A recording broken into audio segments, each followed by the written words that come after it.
Mikel Gaztañaga denboraldi berri baten atarian, ja gaurko hasiko gara Sorbasken, eta talde berritua dakazu, itxuraz eta jendearekin berrikuntza handiak dazkazu. Nola aurkezten zarete denboraldi honen aurrean? Bueno, gaur da lehenengo karrera eta ikusi behar, ez? Nik uste fitxaje eta politek egin ditugula, eta pixkanaka, ez? Egia da karrera oso nervioso direlaok, jende askokin, eta baukegu jendea hor aurren eoteko eta espero horrengo hiela. Ia zenbaitza honak lortu dituzten, batez ere Ander Gantzabalekin, beti Euskal Euskadi taldea hornitzen eta elikatzen diardezue, aurten ze txerrendulari begira egon gara zuen taldean? Nik uste hor gehatu zienak ez, maila handian, bai Pikaza, bai Agirre, bai Gari, paso handi emango dutela, eta egin ditun fitxajetak, Zurde, Alain da Suarez bai, Alain Suarez da eta Samure bai, hor aurrean egongo hiena, nik uste pina hon bat egiten badute garaipenak eskuratuko dituztela eta ikusin behar. Azken urteetan egin nezuen bezala, Euskal Herriko egutegia eta estatuko egutegia alde bata eta bestea batera landuko dituzue. Hori da ez, gehienak karrera horietan ondo ibiltzea izango da, gero kanpoan egingo dugu bueltaren bat, baina gehien bat hortan mentalizauta eta hoitan disputatzea. Helburuen artean, zeintzuk dira helburu handienak, supongo Gipuzkoako edo Euskal Herriko estatuko kopak, baita ere Bidasoa eta Nafarroa itzulia? Etxeko bueltak eta karrerak guretzako oso importantea dira danak, eta aurten Kopa Espainian ondo egin nahi dugu, eta hanka honekin hasten gehan, da bukera arte hor aurren eoten gehan. Aitor, denboraldi berri baten atarian, eta izen asko entzungo ditugu lehenengo egunotan urteko protagonistak izan ditezkenak, baina Euskadi Fundazio taldeari dagokionez, seguro zurea horietako badala, ez?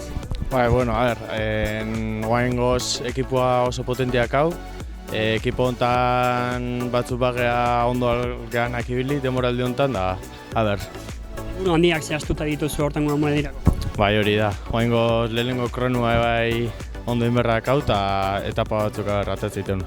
Sorbasken astea beti prestutzen astea da, lehenengo egunetan beste euraldia ona mantentzen den momentuz, hemen maila handia dago.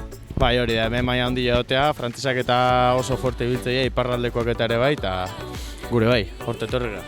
Denboraldian zehar, zer planteatu du taldeak, nola moldatzen zazte txerrendulari berriekin, ze txerrendulari berri asko eta indartsuak dituzu. Guain fitxaje honak inditu gaztak, da berroain kopetan da berzemoz ibiltzegean, da ilusioekin. Euskal Nun txapelketa edo Espainiako kopa izango da zure helburua, batez ere lehenengo asteburu horretan? Nire helburua Espainiako kopa izango da, eta hor ikusiko berzemoz gauden. Gari, denboraldi berria eta seguro biziki unkituta zaudela Ipar Euskal Herrian hasteagatik. Karo, hemen unkituta Euskal Herrian hasteagatik eta nivel honekin hasteagatik. Karrera nivel honekin. Maila handiko taldea aurkezten duzue aurten ere, baina nahiko berrituta. Bastante aurpegi berri dare, baina ikusten da gogokin daula taldea eta ilusioekin. Nola junda horre demoraldia? Oso ondo, esan. Ez taratzek euki, lanak ondo inditut, eta gogokin hasteko eta ikusteko benetan nola garren. Iaz eskuak altzatzeko gaitasuna zenekala erakutsitzen duen baita ere afizionatuetan. Bigarren urte hau, burrukean, urte osoan egoteko garaia da, ez? Espero beste paso bat ematea, karrera gehiago lehiatzen. Ez dakit asteburu hau goiz izango da, ez?